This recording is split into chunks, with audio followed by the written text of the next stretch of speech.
They are coming after Dutton. Those are the words that were uttered this morning on an interview on 2GB Radio. Ben Britton, the candidate that was stood down over the weekend for the seat of Whitlam, it turns out that this may not be Dutton's fault as much as I thought in my video yesterday. These were the words that Ben said in the interview this morning with Ben Fordham. So what else is out there, Ben, that we don't know about? Is there some other skeleton in the closet that we don't know about? Oh, look, at the end of the day, it's a witch hunt because they didn't want me there. And it's the factions within the party that didn't want me there. It's because I wouldn't, sign up to a faction. I wouldn't be controlled.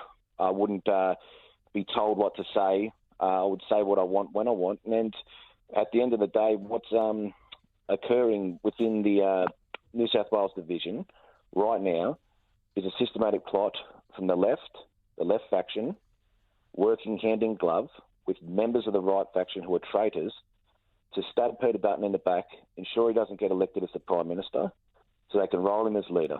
That's what's happening. I've been one of his biggest supporters. I've tried to get him the message. I've been fighting to stop this, but it's people who are very close to him who are in on it. When you say they, who are they? It was the higher-ups in the Liberal Party. So it's what's actually happened is I know who it is. They rang up Peter Dutton's office. They contacted them and said, we've got this, we've got that, and we're going to dump it all to the media. If you don't get rid of him, we're going to dump him. They are coming after Dutton. Ben Fordham says, who's they? Ben Britton says the Liberal Party higher-ups. He says some of the factions and the power brokers in those factions. That's really fascinating because I look at that and it just smells of exactly what I said yesterday, a factional war. And this is the thing. If we're to assume that Dutton's going to lose this election, which I've been saying since October last year on camera, they're going to come after Dutton, as I said.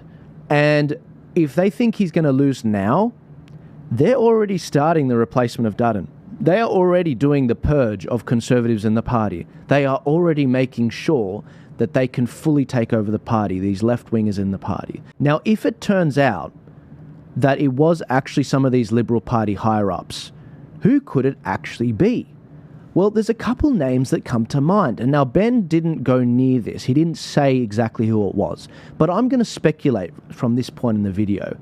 There are two people that live to gain the most if Peter Dutton ends up losing. You've got Susan Ley, who I perceive as the more left-wing of the Liberal higher-ups. She's the deputy Liberal leader.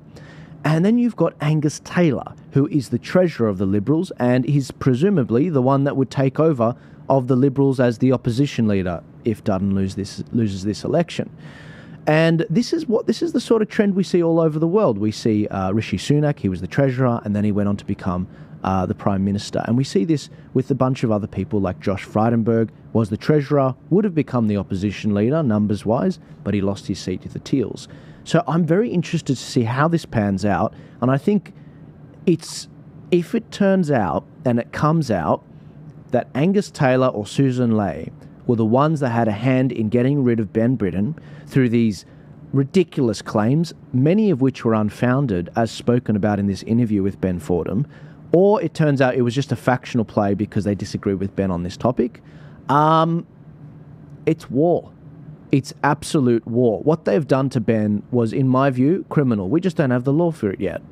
And I think that to treat a veteran like that, and to treat someone that wanted to just serve his community, who fought this pre-selection democratically, and then you do this last-minute captain's pick that no one voted for in the area, this is ridiculous. And this is why people are sick of the Liberal Party and why 15 to 20% of people are voting minor right parties in the country. So let's see what happens. Let's see how this pans out. And you know why I always smile at the end of these segments? It's because time reveals all. And it's going to reveal exactly who was holding the dagger in this situation. And you better pray it wasn't Angus Taylor or Susan Ley.